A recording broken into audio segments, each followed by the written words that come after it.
Indapur dairy వ్యవహారం AP శాసన మండలిని అట్టుడికిస్తోంది. గత 3-4 రోజులుగా మండలిలో వాయిదాల పర్వం నడుస్తోంది. ఇందాపూర్ డైరీ వ్యవహారంపై చర్చ జరపాలని ప్రతిపక్ష వైసీపీ, ఆధారాలుంటే బయటపెట్టాలని అధికార టీడీపీ ఢీ అంటే ఢీ అంటున్నాయి. ఈ రచ్చ మధ్య మండలి వాయిదాలు పడుతోస్తోంది. ఇందాపూర్ డైరీ అంశం ఏపీ శాసన మండలిని కుదిపేస్తోంది.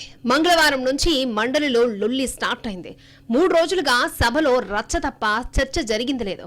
మంగళవారం నాడు ఇందాపూర్ డైరీ పేరుతో హెరిటేజ్ సంస్థ టీటీడీకి నెయ్యి సరఫరా చేసే అంశంపై చర్చించాలని కోరుతూ వైసీపీ వాయిదా తీర్మానం ఇచ్చారు. దీనిని మండలి చైర్మన్ మోషన్ రాజు తిరస్కరించడంపై వైసీపీ ఎమ్మెల్సీలు అభ్యంతరం వ్యక్తం చేశారు. పోడియం వద్దకు చేరుకుని పెద్ద ఎత్తున నినాదాలు చేశారు. వైసీపీ సభ్యుల ఆందోళనతో మండలి 2 సార్లు వాయిదా పడింది. ఇందాపూర్ డైరీపై చర్చించాలని వైసీపీ సభ్యులు నినాదాలు కొనసాగించారు. వైసీపీ ఎమ్మెల్సీలపై మంత్రి అచ్చెన్నాయుడు ఆగ్రహం వ్యక్తం చేశారు. వైసీపీ సభ్యుల వ్యవహారం చూస్తుంటే దొంగే దొంగ దొంగ అన్నట్లుగా ఉందన్నారు. హెరిటేజ్ కంపెనీకి తిరుమల లడ్డూకు సంబంధం లేదు అన్నారు. ఆధారాలుంటే సభ ముందు పెట్టాలని డిమాండ్ చేశారు. ఆధారాలుంటే 1 రోజు కాదు 100 రోజుల చర్చకు సిద్ధమన్నారు.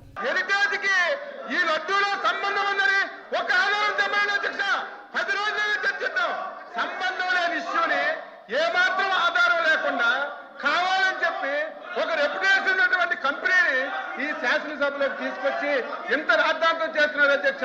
వీళ్ళే మాట్లాడేది ఒక రెప్యుటేషన్ కలిగినటువంటి సంస్థ మీద అలిగేషన్ చేసినప్పుడు ఆధారాలుంటే రమ్మని చెప్పండి. 1 రోజు కాదు 100 రోజులు చర్చించండి. ఆన్సర్ చేయడానికి సిద్ధంగా ఉన్నాం. బుధవారం కూడా అదే తంతు కొనసాగింది. సమావేశాలకు హాజరయ్యే ముందే ఇదే అంశంపై సభలో చర్చించాలని ప్లకార్డులు పట్టుకుని నిరసన తెలిపి ర్యాలీగా వెళ్లారు వైసీపీ సభ్యులు. సమావేశాలు ప్రారంభమైన తర్వాత చర్చకు పట్టుబట్టారు. ఇందాపూర్ హెరిటేజ్ నెయ్యి సరఫరాపై చర్చకు వైసీపీ వాయిదా తీర్మానాన్ని ప్రతిపాదించగా చైర్మన్ మోషన్ రాజు దానిని డిస్మిస్ చేశారు. వాయిదా తీర్మానాన్ని తిరస్కరించిన తర్వాత చర్చకు అవకాశం ఉండదని మండలి చైర్మన్ స్పష్టం చేయడంతో వైసీపీ సభ్యులు పెద్ద ఎత్తున నినాదాలు చేశారు.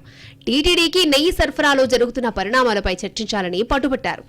గోవిందా గోవిందా అంటూ సభలో నినాదాలు చేయడంతో హోంమంత్రి వంగలపూడి అనిత ఫైర్ అయ్యారు. తమకు సభా సమయం చాలా విలువైందని, ప్రజాహితం కోసం ఎలాంటి చర్చకైనా సిద్ధమేనని, కానీ వాళ్లు సిద్ధంగా ఉన్నారో లేదో తేల్చుకోవాలి అన్నారు. దేవుణ్ణి కూడా రాజకీయాల్లోకి లాగుతున్నారని అన్నారు. వారికి దేవుడంటే భయం లేదు, భక్తి లేదని, కల్తీ జరిగిందా లేదా అనేది మీరు చెప్పుకోవడం కాదని ఆధారాలు చూపించాలి అన్నారు. అయితే దీనిపై మండలి విపక్ష నేత బొత్స సత్యనారాయణ స్పందించారు. దేవదేవుణ్ణి చంద్రబాబు ప్రభుత్వం రాజకీయాల్లోకి లాగిందన్నారు. లడ్డూపై ఇష్టానుసారం మాట్లాడారని, దేవదేవుడు ప్రసాదం మీద అపనిందలు వేశారంటూ కౌంటర్ ఇచ్చారు. వైసీపీ సభ్యుల నినాదాలతో సభ కంట్రోల్లోకి రాకపోవడంతో మండలిని తర్వాతి రోజుకు వాయిదా వేశారు చైర్మన్. గురువారం కూడా సేమ్ సీన్ రిపీట్ అయింది. ఇందాపూర్ డైరీపై అధికార ప్రతిపక్షం మధ్య డైలాగ్ వార్ కంటిన్యూ అవుతోంది. హెరిటేజ్ రెప్యుటేషన్ ని దెబ్బతీసేందుకు వైసీపీ తప్పుడు ప్రచారం చేస్తోందని మంత్రి అచ్చెన్నాయుడు మండిపడ్డారు. ఇందాపూర్తో సంబంధాలు ఉన్నట్లు ఆధారాలు చూపిస్తే చర్చకు సిద్ధమని సవాల్ చేయగా బొత్స సత్యనారాయణ అదే రేంజ్ లో కౌంటర్ ఇచ్చారు. తమ దగ్గర అన్ని ఆధారాలున్నాయని చెప్పారు. హెరిటేజ్ సంస్థ వెబ్సైట్ లోని ఆధారాలున్నాయని, దమ్ముంటే చర్చకు రావాలని ప్రతి సవాల్ చేశారు. హెరిటేజ్ సంస్థని సంబంధం లేకుండా తీసుకొచ్చి దాన్ని బదనాం చేయాలని ప్రయత్నం చేస్తున్నారు.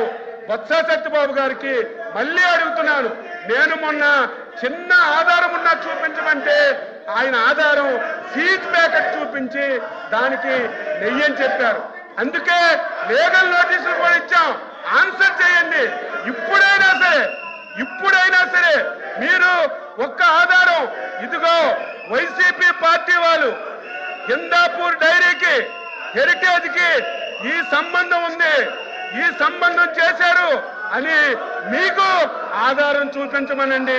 ఆ ఆధారాన్ని మీరు సభలో చదివి చర్చకు అనుమతించండి. ఎంతసేపు అయినా సమాధానం చెప్పడానికి సిద్ధంగా చర్చండి. మీ వెబ్సైట్ లో ఉన్న ఏదో అధ్యక్ష ఇదో చెప్పారు, ఇదో పంపిస్తాను. Indapur dairy heritage foods limited లో భాగమేనని హెరిటేజ్ ఫుడ్స్ వెబ్సైట్ స్పష్టం చేస్తోందని వైసీపీ చెబుతోంది. 2015లో ఇందాపూర్ డైరీ నుంచి 5,77,500 కిలోల నెయ్యిని కొనుగోలు చేసినట్లు టీటీడీ రికార్డులు చెబుతున్నాయి. 2014-19 మధ్య అప్పటి టీడీపీ ప్రభుత్వ హయాంలో హెరిటేజ్ ఫుడ్స్ కి నెయ్యి సరఫరా కాంట్రాక్టులు కట్టబెట్టిందనేది వైసీపీ ఆరోపణ. అయితే నేరుగా హెరిటేజ్ ఫుడ్స్ కి కాకుండా కంపెనీకి చెందిన మహారాష్ట్రలోని ఇందాపూర్ డైరీకి కాంట్రాక్ట్ ని కట్టబెట్టి కథ నడిపించారట. అది కూడా కేవలం కిలో 278 రూపాయల చొప్పున అతి తక్కువ ధరకే నెయ్యి సరఫరా కాంట్రాక్ట్ ఇచ్చారనేది మరొక ఆరోపణ. 2014-19 మధ్య 5 ఏళ్లలో పూర్తిగా హెరిటేజ్ డైరీ ఆధ్వర్యంలోని సిండికేట్ ఏకంగా 189.19 కోట్ల రూపాయల విలువైన టీటీడీ నెయ్యి సరఫరా టెండర్స్ ని దక్కించుకుందని వైసీపీ చెబుతోంది. 2024లో టీడీపీ కూటమి ప్రభుత్వం అధికారంలోకి రాగానే మరొకసారి ఇందాపూర్ డైరీ తెరపైకొచ్చింది. టీటీడీ నెయ్యి సరఫరా కాంట్రాక్టులు తీసుకుంది. చంద్రబాబు సతీమణి భువనేశ్వరి చైర్పర్సన్ గా ఉన్న హెరిటేజ్ ఫుడ్స్ లిమిటెడ్ కు దేశంలో పాలు ఉత్పత్తులు తయారు చేసే 22 సంస్థలు ఉన్నాయనేది వైసీపీ ఆరోపణ. మహారాష్ట్రలోని Indapur dairy and milk products limited కూడా వాటిలో ఒకటే. ఇందాపూర్ డైరీతో పాటు Govind dairy, Subhi dairy, premier dairy, Salem Namakkal dairy, హర్యానాలోని కమల్ మిల్క్ తదితర డైరీలతో సిండికేట్ గా ఏర్పడి వ్యవహారం నడిపారు. ఏకపక్షంగా టీటీడీ నెయ్యి సరఫరా కాంట్రాక్టులు కట్టబెట్టారు. అంతేకాదు ఇందాపూర్ డైరీ సరఫరా చేసిన నెయ్యి శాంపిల్స్ 2016లో ల్యాబ్ పరీక్షల్లో విఫలమయ్యాయి. ఆ డైరీపై అనర్హత వేటు వేశారు. కానీ నెలలోపే అనర్హతను తొలగించారని వైసీపీ ఆరోపిస్తోంది. 2015 జనవరిలో 16.50 లక్షల కిలోల నెయ్యి కొనుగోలు కోసం టీటీడీ టెండర్లు పిలిచింది. ఇందాపూర్ డైరీ వేసిన బిడ్ L1 గా రాలేదు. కర్ణాటక మిల్క్ ఫెడరేషన్ కు చెందిన మదర్ డైరీ యూనిట్ L1 గా నిలిచింది. దీంతో ఆ డైరీపై అప్పటి టీటీడీ స్పెసిఫైడ్ అథారిటీ ఒత్తిడి తీసుకొచ్చి ఇందాపూర్ డైరీకి 35% కాంట్రాక్ట్ దక్కేలా చేసింది. అంతేకాదు ఇందాపూర్ కు అనుగుణంగా టెండర్ నిబంధనలను కూడా సవరించారు. మొత్తం 17.61 కోట్ల విలువైన నెయ్యి సరఫరా కాంట్రాక్ట్ ఇచ్చారు. 2015 మేలో ఇందాపూర్ డైరీకి 2.25 లక్షల కిలోల నెయ్యి సరఫరా కాంట్రాక్ట్ ఇచ్చారు. టెండర్స్ లో ఇందాపూర్ డైరీ పాల్గొంది. కానీ ఆ డైరీ నెయ్యి శాంపిల్స్ ల్యాబ్ పరీక్షల్లో విఫలమయ్యాయి. దీంతో అనర్హమైనదిగా ప్రకటించారు. 6 నెలలకే నిషేధం తొలగించి టెండర్లలో పాల్గొనేందుకు అవకాశం కల్పించారు. ఇందాపూర్ డైరీకి హెరిటేజ్ డైరీతో ఉన్న అనుబంధం గురించి హెరిటేజ్ వెబ్సైట్లోనే స్పష్టంగా రాసుందని వైసీపీ చెబుతోంది. ఇందాపూర్ డైరీని మ్యానుఫ్యాక్చరింగ్ యూనిట్స్, ఫ్యాక్టరీల అడ్రస్ల పేరుతో స్పష్టంగా ఉన్నాయి. ఇండోర్ అడ్రస్ తో 17వ యూనిట్ గా ఇందాపూర్ డైరీ గురించి రాశారు.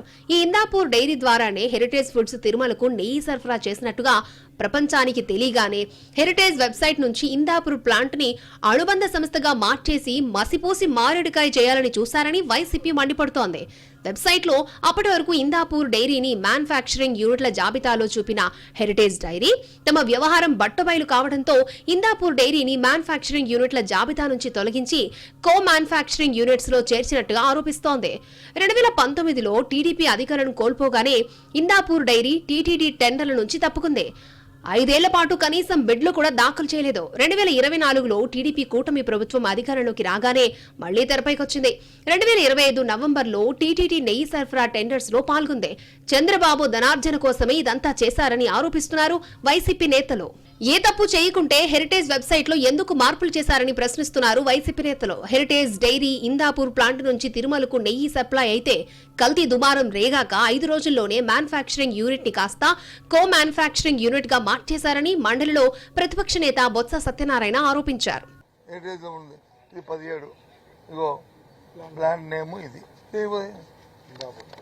ఇందాపూర్ సంస్థ ఈ 17 మ్యానుఫ్యాక్చరింగ్ యూనిట్స్, ఫ్యాక్టరీస్, హెరిటేజ్ తోటి మ్యానుఫ్యాక్చరింగ్ యూనిట్స్ ఎక్కడెక్కడ ఉన్నాయనేది ఇదిగో ఇందులో 17. ఈ 17 నేను మనం చూపెట్టింది హెరిటేజ్ మేడం గారి ఫోటో ఇందాపూర్ ఈ 17 చూపెట్టాం. తర్వాత వాళ్ళ పార్టీ వివరణ అని చెప్పి కాదు మ్యానుఫ్యాక్చరింగ్ సంస్థ కాదు, ఇది కో ఏమన్నారండి, ఇది కో మ్యానుఫ్యాక్చరింగ్ ప్లాంట్ అన్నారు. కో మ్యానుఫ్యాక్చరింగ్ లొకేషన్స్ అని తర్వాతని ఇప్పుడు వచ్చి ఇగో పెట్టారు, ఇగో 2. అయితే వైసీపీ ఆరోపణలను టీడీపీ నేతలు ఖండిస్తున్నారు. హెరిటేజ్ సంస్థ ఎప్పుడూ దేవాలయాలకు, ప్రభుత్వానికి, ఇతర ఏ కంపెనీలకు నెయ్యి సరఫరా చేయలేదని టీడీపీ నేతలు స్పష్టం చేస్తున్నారు.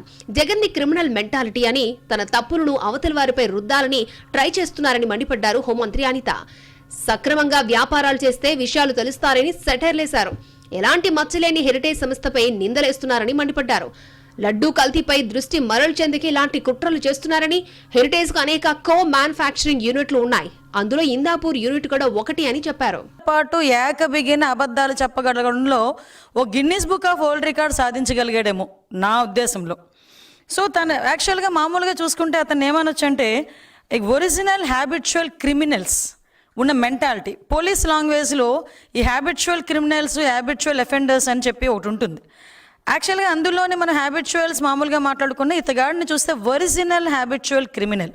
ఎందుకంటే అతనికి బేసికల్గా క్రిమినల్ మెంటాలిటీతో ఉన్న ఈ వ్యక్తి ఎప్పుడు చూసినా క్రిమినల్గానే ఆలోచిస్తాడు, అబద్ధాలే మాట్లాడతాడు. ఆఖరికి అబద్ధాన్ని కప్పిపుచ్చడానికి, అవతల వాళ్ళ మీద నెపాలు నెట్టడానికి కూడా ఎక్కడా కూడా ఎట్టి పరిస్థితుల్లోనూ వెనుకాడడు. అతను చేసిన తప్పిదాలని పక్క వాళ్ళ మీద నెట్టడానికి చూసే వ్యక్తుల్లో ఫస్ట్ వ్యక్తి జగన్మోహన్ రెడ్డి ఉంటాడు. మరోవైపు మండలి ప్రతిపక్ష నేత బొత్స సత్యనారాయణకు హెరిటేజ్ సంస్థ లీగల్ నోటీసులు పంపింది. ఆరోపణలకు ఆధారాలు చూపించకపోతే న్యాయపరమైన చర్యలు తీసుకుంటామని హెచ్చరించింది.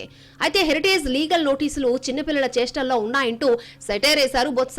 ఇందాపూర్ డైరీపై చర్చించాలని 3 రోజుల నుంచి అడుగుతున్నా ప్రభుత్వం చర్చకు రాకుండా ఎందుకు పారిపోతోందని నిలదీశారు బొత్స సత్యనారాయణ.